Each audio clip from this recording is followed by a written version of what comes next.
Before the intro begins, I would like to let everybody know that we had major technical difficulties while recording this episode. However, I think the quality of content that we discussed with Mr. Jad Adams stands on its own. It's just the audio is not up to par. We scraped together a way to record the episode at last minute, and so our thoughts were kind of scrambling, but I think we did our best. I think it's still, for the most part, it sounds good. We did edit some of it down to where it sounds better than what it was. So when you hear it and you see it sounds better than what it was, and if it still sounds bad, just know it was worse. So we did our best. Thank you for listening, and hopefully you can enjoy this episode. You're listening to Opinions and Beer. Stone Cold Steve Austin knows that the Opinions and Beer podcast exists in this world. And opinions and beer. Two guys and another guy. Will never happen again. Welcome to Opinions and Beer. We are here with author, historian Jad Adams. How are you doing? I'm doing great, here from sunny London. Sunny London? That's like in the future. Well, actually, I always think London's in the past because it's absolutely full of the ghosts of famous people. Like Boris Karloff, the horror actor. He used to live around the corner from me. His name was Willie Pratt, actually, not Boris Karloff. That was a screen name. Yeah. But, I've got a contacts book full of dead celebrities. You know, if you want me to call up Sammy Davis Jr., I can do that. Just one answer. That's pretty funny. Yeah. Call up the Jack the Ripper guy. He's pretty cool. He's pretty cool. That's not the words we would use to describe him. Unknown. Still unknown. Oh, yeah. I believe that he moved to America and he was H.H. or was it Holmes, the first serial killer in America? I dig that theory. H.H. Holmes, yeah. Yeah. Well, that's what you want to do. If you want to dig up your act, you've got to cross the pond. That's what we're told here. Yeah. This is Opinions and Beer. What is the craft beer scene like over there in London? Big and booming, and it's really only over the last 10 years that it's taken off. We've got the most great small shops like Clapton Craft, which is just a shop that sells beer. Nothing except craft beer. No commercial beer at all either. So we've got a whole chain of those. There's enough interest to maintain whole shops just selling beer. And the beer that I drink is from a brewery called The Colonel. And they're in East London, in Rotherhithe. Now, when I was a kid, you didn't go to Rotherhithe. It was all gangs and murders. But now it's kind of lofts and artist studios and bijou cake shops and so on, and microbreweries. And one of them is The Colonel. And they produce this stuff. They produce new hops every couple of weeks. They've got a new brew with new hops. And each one's got its own name on its own little label, and the labels all come in on brown paper. There's almost no marketing. It's just kind of a brown paper strip on the bottle to say what hops are in it, and that it comes from Colonel Brewery. And they've been investigating some really, really old brews. They've got a 1956 brew, and they've got an 1856 brew and an 1890 brew. They've got some really amazing stuff there. They're real specialists. That really sounds good. But yeah. do they have smells like bean spirit? This is a double maple If coffee. it travels, then we've probably got it here. But quite a lot of our beers just don't travel, and so you have to come to this country to drink them. And our biggest brewery here, very close to where I am, the one where I would go and drink, is Shepherd Neame. And they were founded in 1690, before there was a US of A. You know, they're an incredibly old brewery, but still doing the same great stuff in Kent, the Garden of England. Yeah. But don't look up Shepherd Neame in the US of A because You ain't got fried the mackerel. stuff doesn't travel. You know, Oh, it's yeah. getting rubbish by the time it got over, Man, over the water. that sounds so amazing. Like you're surrounded by so much history and drinking at a place that has so much history. And we just have a bar that opened up last year. That's what we got. Yeah, well, what's weird though, yeah, America is, and you know, they're obviously the newest when it comes to craft beer and stuff, but they've really done a lot of innovations. I feel like to the craft beer scene.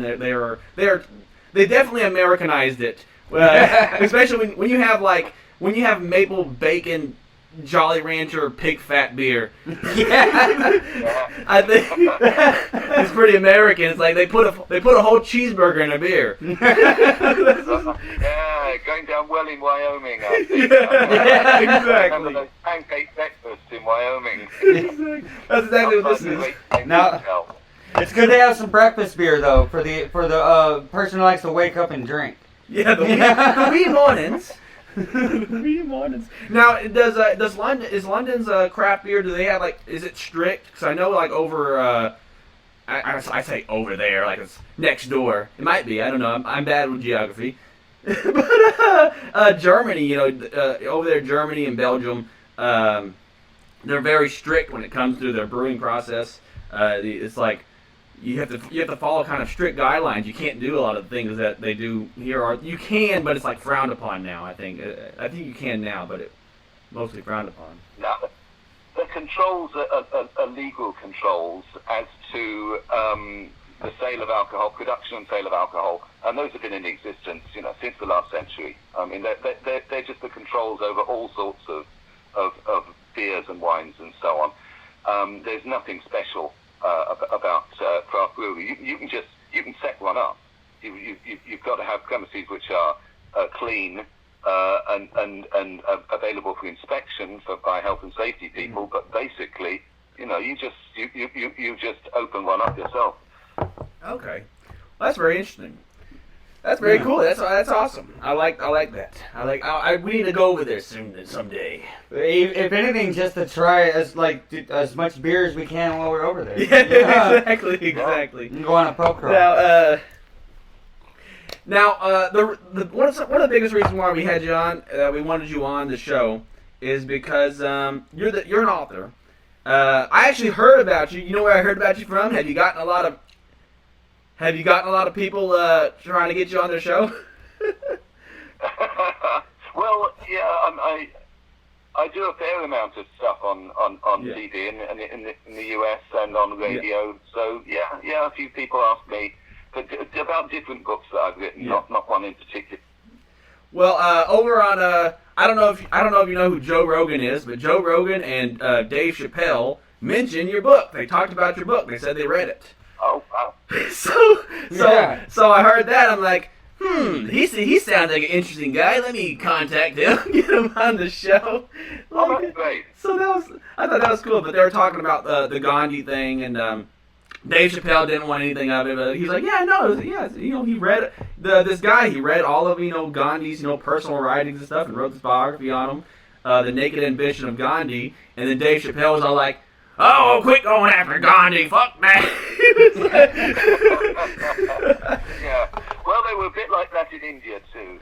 Oh, were they really? They felt a bit that way, yeah.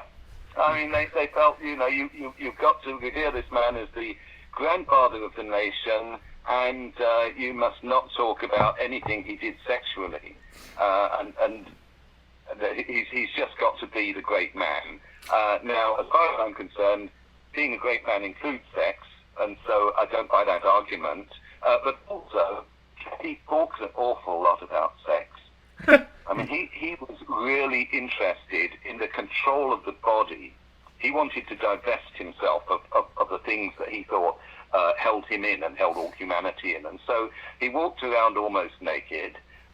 He was very, very carefully controlled about what he ate and how he slept. And he wanted to control his sex life. And he talked an awful lot about sex, and he tried to control other people's sex lives as well, which is where I'd say that he was taking a wrong turn. Are you saying that Gandhi's a little overrated? Well, not as a political leader. Yeah. But people who want to project an image of Saint Gandhi, I don't go along with that. I think people are people. And the Gandhi that I see, shall I tell you a little about his progress through his sexual life? Oh, yeah, absolutely. He marries at the age of, he's 13, his wife's 14. That's really very ordinary for Gujarat at that time. Yeah. It's not. He's born in 1869, so no, that was a long time ago. And he had a very normal married life, had 4 children, and then in his 30s he decided that he wanted to dispense with sex. He wanted to get away from sex. And that's really where the problems came. That by this time he's a very successful union leader and a spiritual leader to some extent in South Africa, and he sets up these ashrams where he's the guru in charge of the ashram and telling everyone when they've got to pray, what they've got to pray about, what they've got to eat, what work they've got to do, all that kind of thing. And he's also telling them about their sex lives.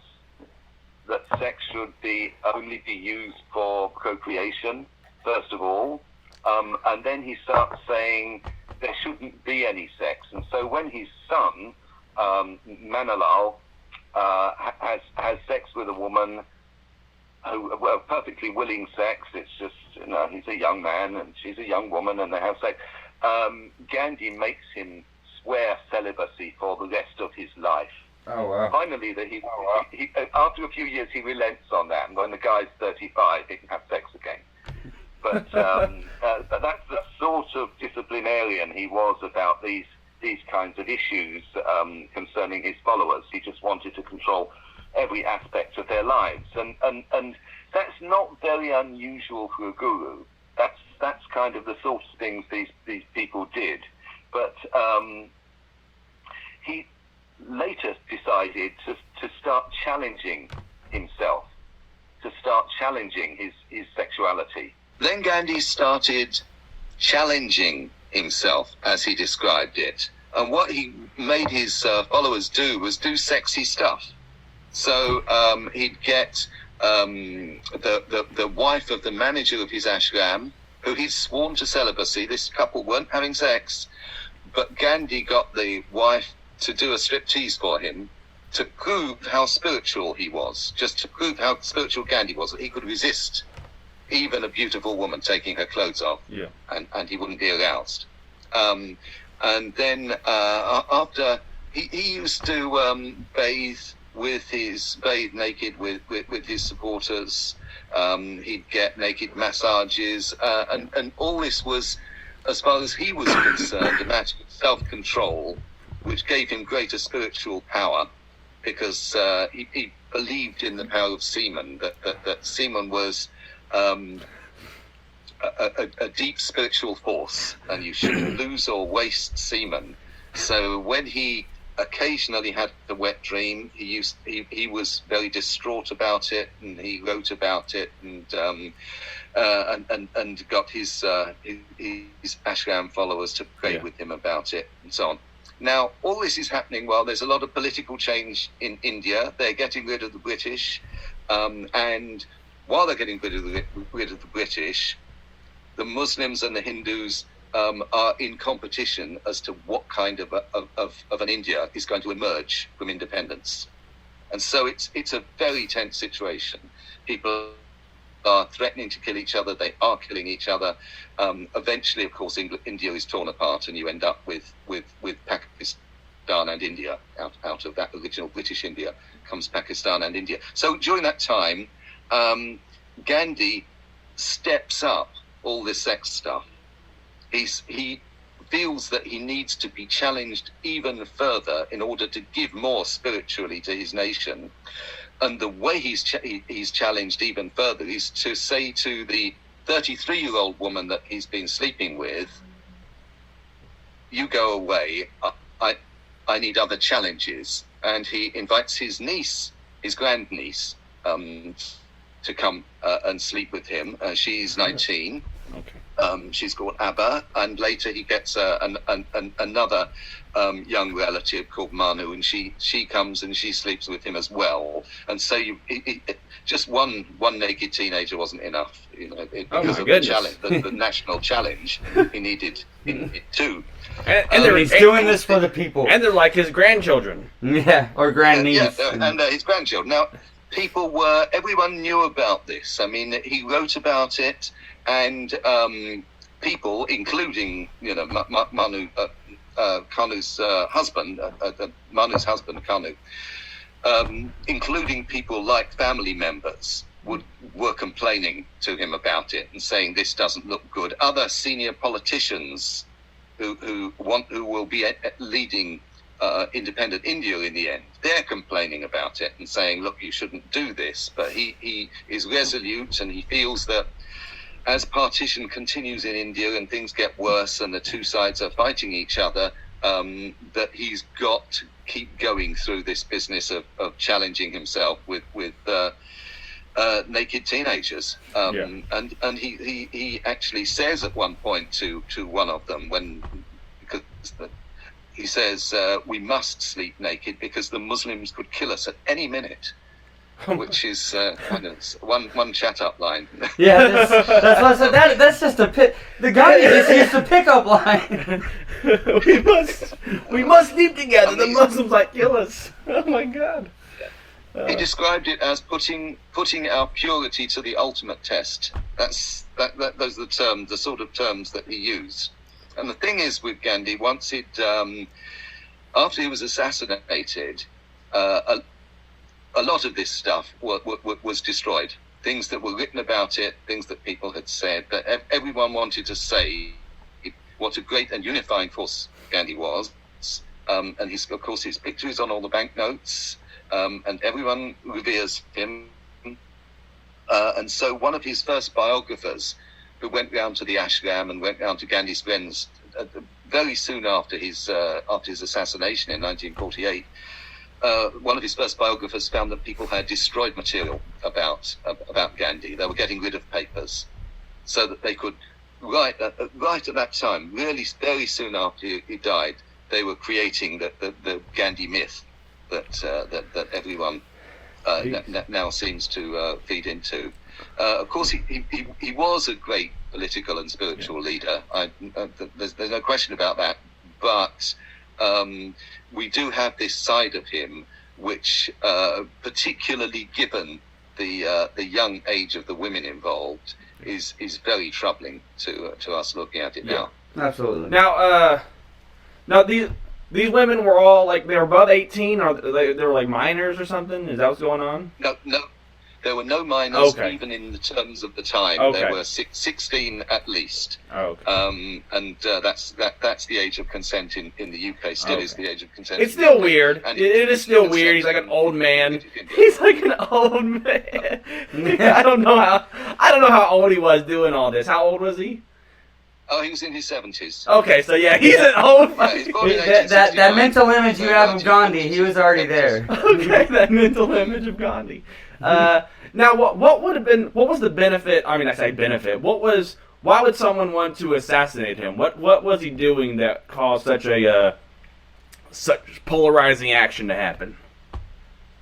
Well, they said that the guy who assassinated him was part of a Hindu nationalist organization.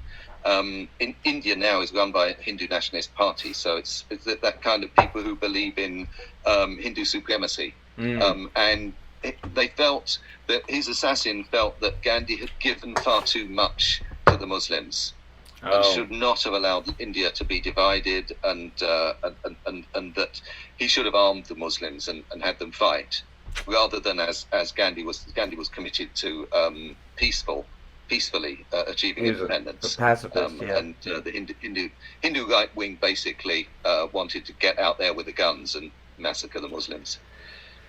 I'll be honest with you. For the longest time, I thought Gandhi was the guy who lit himself on fire. But no, that was I guess that was the monk, right? That's not the same. Absolutely unrelated events. South Vietnam, yeah. Yeah, that wasn't even the same country. I'm sorry. That's Texas history for you. They teach you weird stuff. we get taught weird things. So they just mash them all together. All Asians look the same. I was actually told by my American publisher that we couldn't use the title Naked Ambition, Gandhi Naked Ambition. They said that, look, there's very poor name recognition for Gandhi in the US, and there are a lot of people in the US that don't like to see naked in a title. Yeah. Well, yeah, it's usually that's usually reserved for the X-rated films. Yeah. It's like- Well, it's an X-rated book. In America, when you Google Naked Ambition, other things are gonna pop up. Oh my god, that's pretty funny.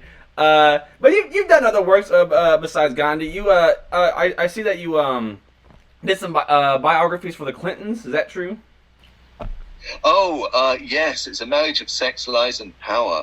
That was the title of a TV program I made, which was actually broadcast for Clinton's departure from power. So it was actually looking back on Clinton's rise and his relationship with Hillary Clinton, Yeah. and that was great fun to do. I interviewed former Clinton girlfriends and people who had been part of his guard, the state troopers who were looking after him when he was governor of Arkansas, that sort of thing. And you're still alive. So you told that tale, and you're still alive. Yeah, well, I kind of got in and stayed in Little Rock for a while and got out again. You got it. That's how you do it. That's how you talk about the Clintons. You get in and you get out. You get the job done and you leave. Another interesting thing I was actually reading. I was actually I was gonna read it last night, and then I got home way too late. But I read like the first 2 pages of this book you wrote, Abstinence, at the Abstinence, the History of the Devil, or something. Hideous Absinthe. The Yes. history of the devil in a bottle. Yes. Yeah, now that's about the green liquid that some people say fueled the artistic revolution in Paris in the 1870s, because all the artists and poets were getting off on it. That's the myth, really. But certainly Van Gogh drank an awful lot of absinthe. That's undeniable. That's why he cut his ear off, right? Wait, is that? Well, it didn't help. Yeah, I didn't know if you were wrong, but I immediately started thinking, like, is that the one that cut his ear off? Are you even right? Yeah. I know some things. But it's like you got to make sure before you say stuff on our podcast. Right? No, what inspired you to write that? Oh, right. Actually, if you're a professional writer, very often a publisher comes to you and says, look, would you like to do this project? And that was one of those, because I'd written about the 1890s. I was interested in decadent poetry, and I'd written about a decadent poet. And because of that, a publisher approached me and said, look, the end of the century is coming up. That was the end of the 20th century is coming up. And at the end of the 19th century, absinthe was a really big thing. So let's party like it's 1899. Let's do a book about absinthe. And so that it came out of that. And I just looked at the production method of the liqueur, of course, but also social factors, why everyone started drinking it. It was... What actually happened was there was a vine pest. So there was no wine for people to drink in France. So what wine was available came from cellars, very expensive. And yet at the same time, in the 1870s, there were industrial processes allowed them to make industrial alcohol. And so they just cooked up the absinthe, which is wormwood leaves, cooked up the absinthe, put some anise in it, another star anise and so on, make it tasty. Pour alcohol in, and you've got a very alcoholic drink, 40-50% alcohol by volume. Wow. And they were all really getting off their heads on this. Yeah. And it became the drink of the poor. And artists, musicians, actors, painters, poets, tended to be living in poor neighborhoods and to be drinking the drinks that other poor people drank. Yeah, it's made with wormwood, right? Originally, I don't know if it still is. I know it's not allowed. I don't think wormwood's allowed in America. So I think our abstinence is like fake. Yeah. It's got a very low percentage of thujone, which is the active ingredient in wormwood. Okay. I think it's got something like 10 parts per million of thujone in it. It's very low, but it's 10 or 12 parts. I mean, something like that. That's the permitted level in the European Union, and I think the US just imported the European Union's conditions, and so that you could import it or make it in the US if you wish. There was a very famous building, the old Absinthe House in Louisiana. Oh yeah. yeah. Oh, that sounds fun. So. With the wormwood, the absinthe, it makes you hallucinate? It's like a completely different high than getting drunk off any other alcohol?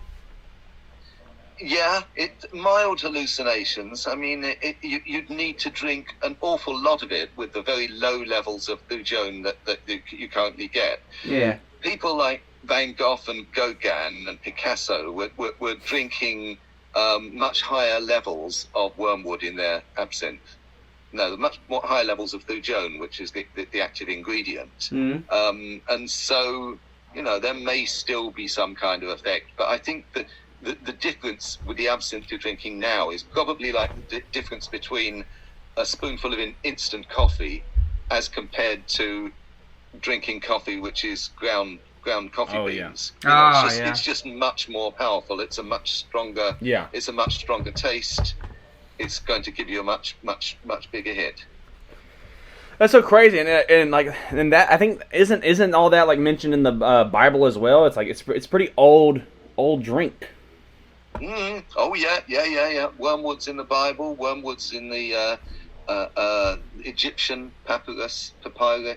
Them Egyptians, no wonder they built those pyramids. They're like, oh man, this is so crazy. We're all hallucinating. Let's build some pyramids today. I'm on wormwood. Yes, Adam, that's exactly how that went. I just want something pointy. Big and pointy. That's how the Egyptians... No. That's not what they did. So... Yeah, what inspired you in general to take on this? Because you do on these biographies in general. Like, what intrigues you about this? I write books because I started writing books because I thought it would impress women. I wasn't. I'm musically indifferent, really. I'm just not much of a player of instruments, and that's one way to get women. And I'm not much of a sportsman, but I've got a quick mind and a retentive mind, and I have some facility with words. So that's what I was going to do. So that's my shtick. That's my thing. Yeah, I guess so. Oh man. But you also do like producing, right? You do like you produce shows and whatnot. Yeah, I earlier in my career I did loads of television. I actually started off writing in newspapers, and then the newspaper market started to go down, and I was in television for 20 years. I was a TV producer, and then kind of television started. This story seems to be repeating itself. Television, there was much less of a living in television than there had been. Yeah. Because there was a proliferation of channels. So there are loads and loads and loads of different channels, all the digital channels and so on. And each one was paying very small amounts of money. Now, when I started in television in the UK, we had four channels. And so, if you were working on one of those, you had a good job and a prestige. Yeah. But as it went on, it just became a kind of very average job, and now it's a job that people are doing in their back bedrooms. Yeah. With technology and it's 2021, and especially with COVID. But thankfully, you know, So now, yeah, COVID's going away. So slowly but surely, at least America. I don't know how it is over there in England if y'all are restrictions are being lifted. oh yeah, on Monday, Prime Minister has told us on Monday we're going to be allowed to hug Oh, again. Oh my goodness! I remember hugging. No. Yeah. But because we're English, of course, what we're going to do is kind of shuffle around a bit and look at our shoes. And Yeah, we didn't hug that much before when we could. No. It's like, actually, you know, I mean, at least for 2 weeks now, we've been able to spit in people's mouths. I mean, we're pretty good. Only from a 3 foot great fun. That's my image of distance. Texas. Yeah. That's how it is in Texas. That's how it is. We do things bigger and badder. Oh man. No, but going back to the Gandhi dynasty. Yeah. How did that even how did that come to be? How did the Gandhi name even grow so much? He was part of a family, right? Isn't he part of like a bigger Indian family, or no? Like a royal. There's a family called the Nehru family. The first Prime Minister of India was called Jawaharlal Nehru. He was a big friend of Gandhi. They were very close. And his daughter, Jawaharlal Nehru's daughter, was called Indira Gandhi. She was called Gandhi because she married a guy called Gandhi. Gandhi is a very common name in Gujarat. It means grocer, and this lady Indira Gandhi, who became the next Prime Minister of India, but one, she wasn't in any way related to Mahatma Gandhi, but she kind of liked to she didn't deny it. Yeah. There was actually no connection at all. But, you know, India, particularly at that time, was a place of great illiteracy and poverty. I mean, it's better now. It's much better now. But at that time, in the 1970s, she could just use the name Gandhi. She had a right to use it. It was her married name. But a lot of people thought that she was related to the man they call Mahatma. She wasn't. Yeah, and she just didn't correct nobody and ran with it. She's a politician. Yeah, it benefited her, so. Now, Gandhi. That's why I keep spelling. When I go to spell Gandhi, I put Ghandi, but it's Gandhi. It's like, damn America. It's an American pronunciation, I think. But Gandhi, what do you think inspired him to be such a try to be this activist person? Was he trying to be this notable activist, or was he has such an interesting history because he starts off pretty lowly. I mean, it's a middle class background. He does go to school. His relatives put up some money so he can go and study to become a lawyer in the UK. So he's in London in the 1880s, studying to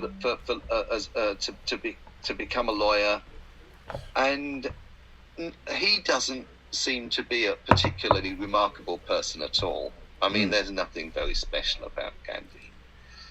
And then he fails as a lawyer when he goes back to India. He doesn't get any clients, and when he does, he's too nervous to speak in court, so he's not a very good lawyer. And then he sees an advertisement that someone in South Africa needs a legal assistant, a merchant in South Africa, Indian merchant, and so he goes to South Africa to just there's a job out there, I'll take that job. And then he really comes up against racial prejudice, South Africa being the place it was at the end of the 19th century. And he feels that his people, that the Indian people, are being suppressed and are being ill-treated and aren't being given their worth for the work that they're doing to build up the nation of South Africa.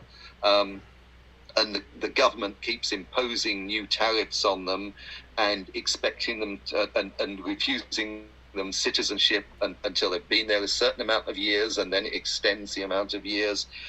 And it's all very oppressive, and it's that which transforms him, really. It's that which outrages his sense of decency, and he says, no, we won't let this happen. And that's when he becomes a real leader, and a leader, particularly a trade union leader, which is something that they don't like to emphasize much in India, that he starts off as a trade union leader. Because that doesn't come off as very spiritual, you know, if he's he's just there for workers' rights isn't very spiritual, you know. Yeah.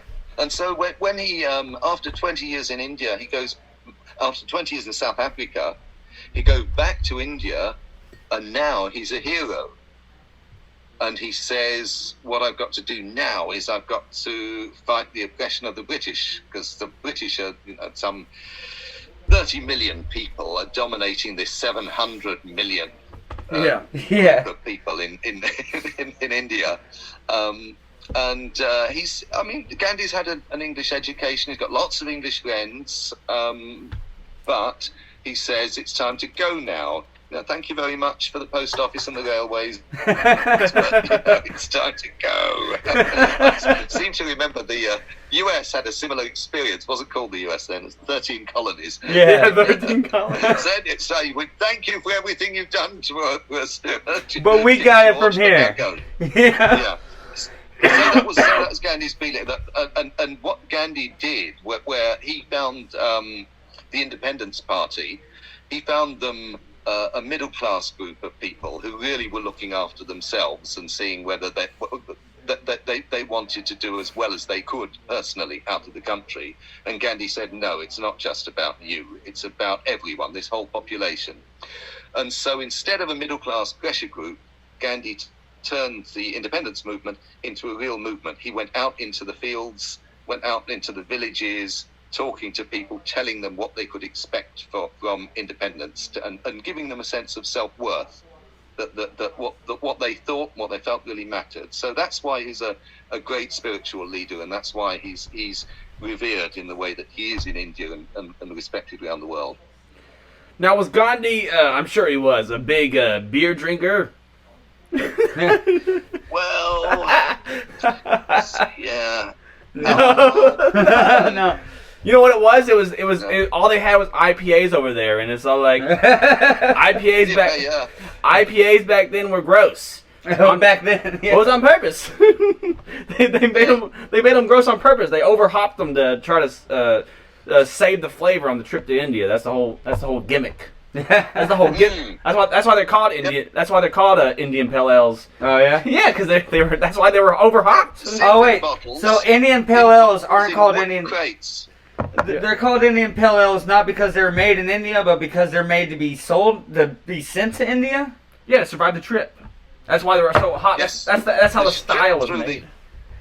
Y'all are blowing my mind. The Suez Canal. I thought it was like Indian style beer. Like this is like we got this inspiration from India. Oh my god. The things you learn on Opinions and Beer. You knew this. I know. Whatever. He's like, I forgot. That's pretty funny though. Yeah. Anyways. Oh man. Gandhi's a crazy guy. Crazy guy. I can't believe he even existed. Sometimes I think he's a mythological creature. Well, he's that of legends these days. You know, he's one of the most iconic figures in American in world history at all. You know. Yeah. One of the things that interested me was that he didn't develop this persona of being the half-naked man challenging the empire until he was about 50 years old. Yeah. Kind of when he was in London, he wore a top hat and wore sort of ordinary Western clothes. And then when he was working with Indian people, he wore Indian clothes, unless he was in court, wore Western clothes. And it was only really very late on in his life that he felt it's time for me to just get all this off. Shed and he all didn't the... encourage anyone else to do it. He didn't want other people to be almost naked, sort of walking around with a loincloth and a stick like he was. He wanted to be unique, and it really worked. It's like like Charlie Chaplin's moustache, you know. It's just there. It's an image. It was and it came out kind of in the 1920s. That's when Gandhi developed that persona.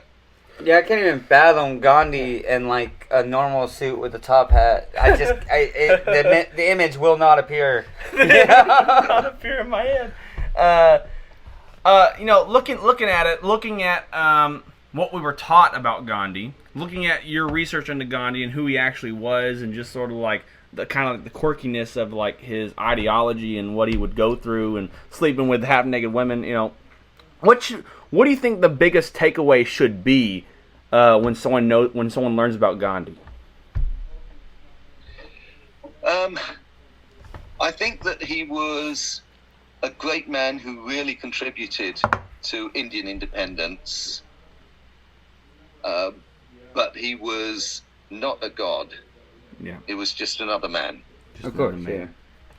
Sometimes that's all it takes, is just another man. I just want to say thank you so much for coming on the show. I'm going to check out your absence book, definitely. Yeah, I love your work on your Gandhi, just showing that this person, showing that that icons are people too. Like anyone can be an icon. I think that's like one of the biggest takeaways I've gotten from your work in general. Is that I think we put like people on these weird pedestals though, like these untouchable pedestals. They're mythical type characters that have never, they've never done any wrong. They don't do anything weird. And then you're like, well, burn all documents that speak of, he might have done some weird shit. He was a good guy. But like you said, he was a human being and he had human tendencies. Yeah. I think that's one of the biggest takeaways in general in the world, that the world needs to know, is that people have flaws. I think we hold too many people up so high, and I think everybody is a human, and every human has flaws. And just because it doesn't show on the surface doesn't mean it's not there. Yeah. So I really like that about you, because I know I was seeing some comments. A lot of people were upset about your book, about the Gandhi book for some reason. And that's because it's ruining their perfect perspective of the flawless Gandhi. And I guess my final question before we end up, what are your thoughts when someone is upset? How do you feel when someone says, "Oh, you've ruined my perception of someone"?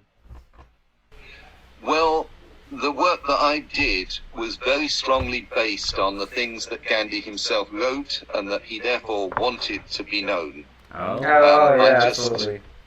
And I didn't work with things that people had said about Gandhi later on. I worked with only the things that he said, or that people who actually knew him said, and things that they wrote themselves. And so I stayed very close to the man himself, and any criticism that is implicit in my book was also made of Gandhi at the time when he was alive, and normally that criticism was made by his closest friends. Yeah. Sure, it's just that's weird. That is, it's written by Gandhi. He wanted people to know about him. Everybody are upset. But then people, the people are still upset. And that's it. It's like, that's history, though. You gotta accept history as it is, not to accept the history that you like only, because that's not history. So, this interview with you has been very informative to me. I've only heard about the flawless, iconic Gandhi. I've never heard of anything about his antics in life that don't put him on a pedestal. It's been very informative. You have a great time in Texas. Hello, welcome to Opinions and Beer. We just interviewed Jad Adams. It was so fun. It was so crazy, but we did have a bunch of technical difficulties. It was supposed to go along a lot longer. We didn't even get video for it. It's all audio. However, we do have video of us talking and reacting, but just learning about Gandhi, that was a very intriguing discussion we had with that guy. What are your thoughts? Absolutely. Like I was saying, and we weren't recording when I said this, It's not exactly a rabbit hole I would go down. It's not exactly a tab I would click on. You know, I'm very selective with my history, and I never really thought, oh, let me learn everything about Gandhi. So everything that he had to say was very informative. You know, I only know him as the icon that he is, the whole flawless Gandhi that did nothing wrong. Yeah. It's very interesting to hear him put it in perspective as, like, he was a human being. He did have flaws. But, like, you know, it's not to take away from all the greatness that he did. As a matter of fact, it adds to, it's just, makes him more relatable, makes him more accessible to remind yourself that he is a human, and he is a human, you know? Now it's time for today's beer of the day. This is the beer that we were drinking during the episode. Beer of the morning. Beer of the morning smells like Bean Spirit. This is a double maple breakfast stout. It's brewed with Tugboat Coffee. It's a Tugboat Coffee breakfast stout ale with maple syrup and now, when you say, like, it's actually, there's a brand of coffee out there straight up called Tugboat Coffee. Yes. And they straight up take that Tugboat Coffee and they put it in this beer. Yes. This is brewed and canned by Octopi Brewing Company. Oh my God, you know who this really is? Huh. Microphone. So whenever it says Octopi, that means this is an original beer brewed by Untitled Art. But it also says... You remember Untitled Art? What about the Microphone Brewing? Where's that? Okay. It's on it twice. Oh. Okay, so Microphone Brewing paid Octopi Brewing to make this beer. Oh, yeah. Fucking, like, backroom deals and third party. So smells brewers. like Bean Spirit. However, you know, what are your thoughts on this beer? It's too thin. It's too, It's a little thin. It's a little thin, but the maple kind of is there. And that actually gets old. Like, drinking a whole can of this, for one, it's thin, and it's like you can barely taste the maple. You can barely taste the coffee. Even though it's double maple. But the maple does start to, like, add up as you're drinking on it. And I was actually getting tired of the maple flavor before I was done with the beer. Oh, really? Yeah. So that's to each his own. Like too pancakey? Yeah, it's just... And, like, you could taste the maple way much more than the coffee. You could barely taste the coffee.